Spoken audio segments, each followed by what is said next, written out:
नमस्कार दोस्तों, आज इस कलश चिकित्सालय के चैनल पे आपका पुनः स्वागत है। मैं डॉक्टर संतोष कुमार ओझा,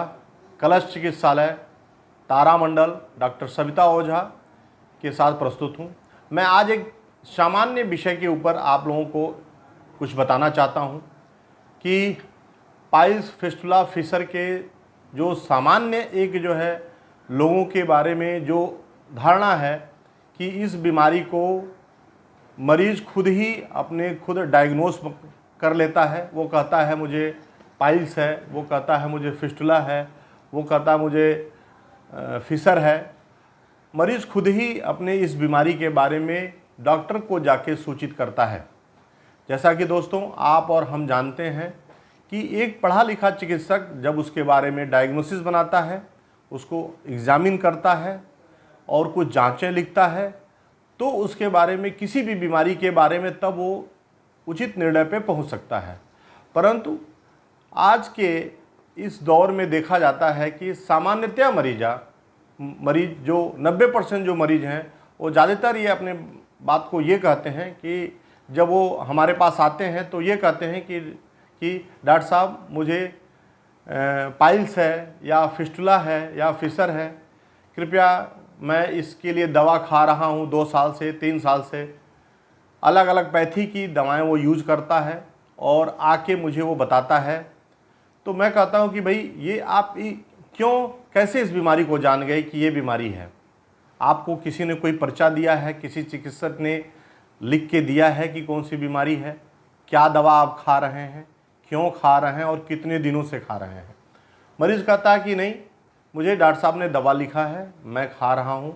मुझे कुछ फ़ायदा होता है, कभी कुछ फ़ायदा नहीं होता है। मैंने पूछा कि क्या फ़ायदा होता है, किस तरह का फ़ायदा होता है? तो कहते हैं कि बस डॉक्टर साहब मुझे फ़ायदा होता है, कभी खून नहीं आता है, कभी दर्द होता है तेज़ी से, कभी दर्द नहीं होता है, मेरा पेट साफ़ होता है इन दवाओं से। मैं कहता हूँ ठीक है, क्या किसी चिकित्सक ने आपको एग्ज़ामिन किया, चेक किया, क्या डायग्नोसिस, कुछ जाँचें लिखा जिससे कि आपकी बीमारी का सही पता चल सके कि किस बीमारी से आप ग्रसित हैं? तो कहता है कि नहीं डॉक्टर साहब, ऐसा तो नहीं हुआ। मैं जा कर के अपने चिकित्सक से बताया कि मुझे बीमारी है और हमारे डॉक्टर साहब ने हमारे लिए दवा जो उचित था उन्होंने लिख दिया। मैंने कहा ठीक है, ये आपकी बात मैं मान गया, लेकिन जब तक मैं ये नहीं जान सकूं कि आप किस बीमारी से ग्रसित हैं, उस बीमारी का नाम न जान सकूं, तो मैं आपका इलाज नहीं कर सकता। तो कृपया मैं ये बताने का प्रयास कर रहा हूं कि मरीज खुद ही जब अपना खुद चिकित्सक बन जाता है, अपनी बीमारी को खुद बताता है, तो कहीं न कहीं चिकित्सक हमारे भ्रमित हो जाते हैं और वो एग्ज़ामिन नहीं करते हैं या वो सोचते हैं कि चलो बीमारी तो मरीज़ को पता ही है और ऐसा मरीज़ शर्मा भी रहा है तो मैं उसको दवा लिख दूं। इसमें चिकित्सक की गलती बहुत ज़्यादा नहीं है और मैं इसमें किसी मरीज़ की भी गलती नहीं देना चाहूँगा क्योंकि ये खुद ही मतलब दिखाने में, अपने आप को एग्ज़ामिन करवाने में वो उनको शर्म आती है। जबकि इस दुनिया में, आज के इस दुनिया में आपके हर प्रकार के स्पेशलिस्ट हैं, हर बीमारियों के स्पेशलिस्ट हैं जो एग्ज़ामिन करते हैं, उनकी आवश्यकता अनुसार जांच कराते हैं, उसके बाद किसी भी मरीज के बीमारी के तह तक पहुंचने में सफल होते हैं। परंतु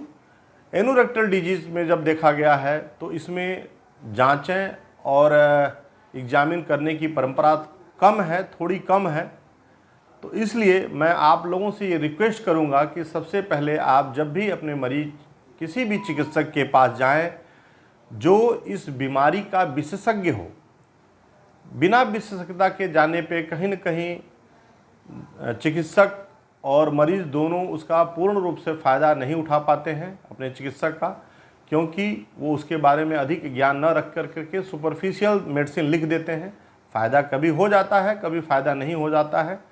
तो इसलिए मैं ये आपसे प्रार्थना करूंगा और निवेदन करूंगा और अपील भी करूंगा कि कृपया करके अपनी जो एनोरेक्टल डिजीज़ है, जो मल द्वार से संबंधित बीमारियां हैं, उनको मल द्वार से संबंधित जो डिग्री लेकर के जो प्रैक्टिस कर रहे हैं, जो पढ़े लिखे हैं, जिनका उसके उसके लिए स्पेशलाइज्ड डिग्री है, आप उनसे एक बार ज़रूर दिखाएं, एक बार ज़रूर एग्जामिन कराएं। क्योंकि कभी कभी देखा गया है कि कुछ परसेंट मरीजों में जो पाइल्स के इलाज के रूप में दवा खाते हैं और वो बहुत गंभीर बीमारियों से पीड़ित होते हैं, जैसे कि cancer, anorectal cancer, colorectal cancer, तो जिससे कि मरीजों